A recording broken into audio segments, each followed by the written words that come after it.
Well, I'm definitely going to deliver you the second best presentation on medicine this morning. Okay. I'm going to talk with you today about the circadian rhythm. Who's heard of the circadian rhythm? Most everybody, right?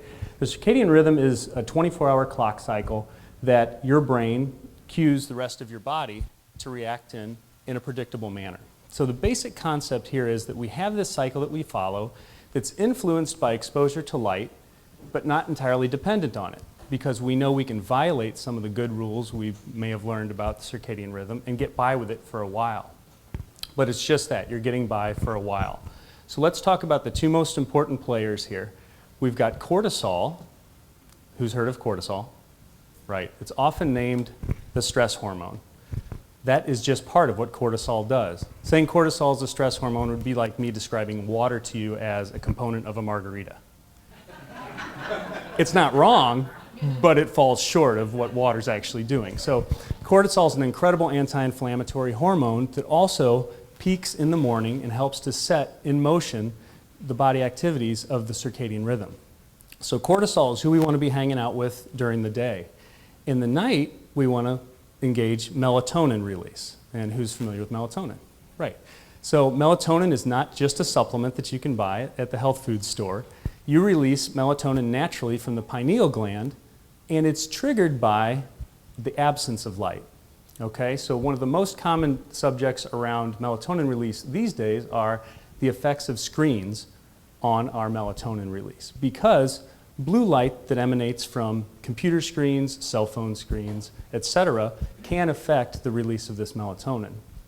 So many companies have started built-in blue light filters that you can engage, and you can also download apps that help with that. But I learned the best bit of advice this past weekend. I teach anatomy for yoga teacher training, and it's fantastic because I get to meet a bunch of holistic-minded people, and I think I learn as much from them as they learn from me. And Bella, one of my wonderful students, stood up and said, I learned a great trick for resetting the circadian rhythm. And I thought, this is great because I'm talking about the circadian rhythm to the E4E group. So what Bella shared with me, and it's intact in terms of its thinking from a scientific standpoint, was she follows the 90-60-30 rule. And I said, tell me more. She wakes up and spends the first 90 minutes of her day with no exposure to artificial light, but getting outside and being triggered by the exposure of actual sunlight. So this could be a walk, a run, a bike, or some yoga outside. But that exposure to the outside light does activate the release of cortisol and helps to set the melatonin tide, because this is exactly like the tides of the ocean. We have a cortisol tide and a melatonin tide. And the cortisol tide is supposed to peak in the morning between 6 and 8 a.m., and it's supposed to be at its lowest at midnight. The single biggest trick for helping to set this after getting up and exercising first thing in the morning is to make sure you're asleep for at least an hour, but preferably 2 hours by the time midnight hits. Not the best at math, but 10 p.m. As far as melatonin release goes, and these charts show them, pretty dry looking until we know what we're looking at here, but as far as melatonin release happens, that actually peaks. That's what's visualized here in the bottom, median salivary melatonin concentration, and you're seeing that's actually peaking at 4 a.m. For us to engage deep, restful sleep, we have to hit certain points within our night at a given timing. The deepest waves of sleep do not act very long on our body. They're roughly 45 minutes to an hour long. But in order to hit those proper benchmarks, we have to have all the preparatory work done. Otherwise, we never engage the deepest restful sleep times. So a review of the literature, which I took care of for you. Sorry, Bill, I know it's boring.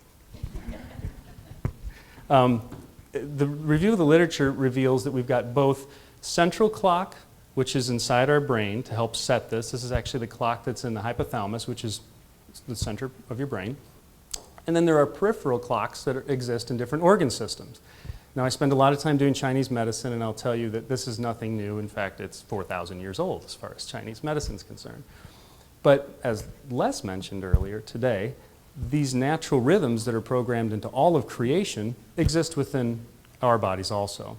So the benefit of understanding this is you can properly influence this by having a few sleep hygiene habits that include getting in bed, in enough time that by midnight you've got at least an hour, preferably 2 hours in. And let me tell you about the 60 and the 30, because we've talked about 90 minutes in the morning. 60-minute break in the middle of your day can be your lunch break. If you're self-employed, you can guarantee it's 60 minutes. If you work for somebody else, see if you can accrue some breaks. You're not using smoke breaks. No one out here is using smoke breaks. We got to have wellness breaks. So an hour break in the middle of your day to step away from your work, get outside and move just a little bit.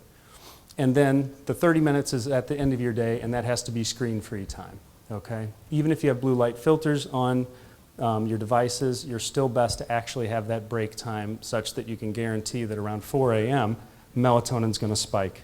What I'll give you very quickly here is the black line were the people who, in this particular study, were the individuals who did not have a health ailment. And the health ailment being tracked here, as you see on the left side, is age-related changes in cognition.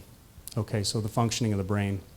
So the individuals who did not have deficits in those areas were hitting these tides. 8 p.m., cortisol was dropping. By 12 a.m., it was at its lowest, and it would peak in the morning here around 8 a.m.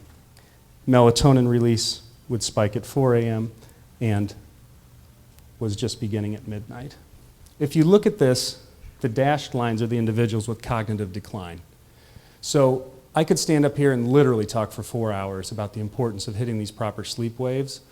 But what I want you to take away from this, just looking at cognition and function, and all of us wanting to do the best at what we do, both for our families and at work, our function is optimally better when we're hitting these waves than individuals who are experiencing that cognitive decline, and that's not a chicken or the egg thing. We know what came first. Sleep disruption is no good. Thanks for listening today. Sleep well. 10 o'clock bedtime.